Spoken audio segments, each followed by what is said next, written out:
Hi! So, may mga products na i-update kung product description lang, same format.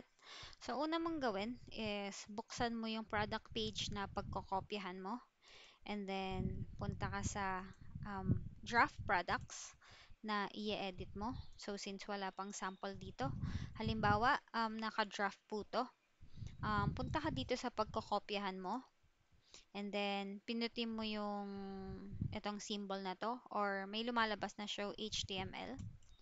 And then, i-click mo po to. So, pag copy, punta ka na ngayon dito sa pagbabulk edit. So, alam mo na yung process dito.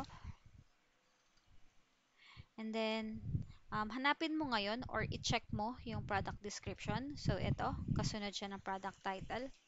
So, para ma-paste mo yung format na ilalagay dito as format ng lahat ng product description, double-click mo po yung column na to.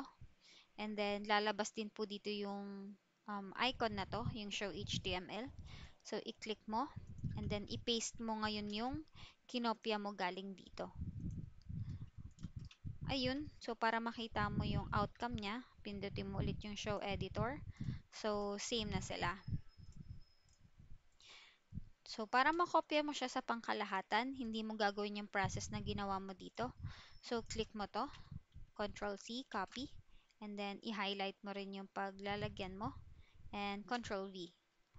So, same din po dito, and Ctrl-V. So, I think ginagawa na siya.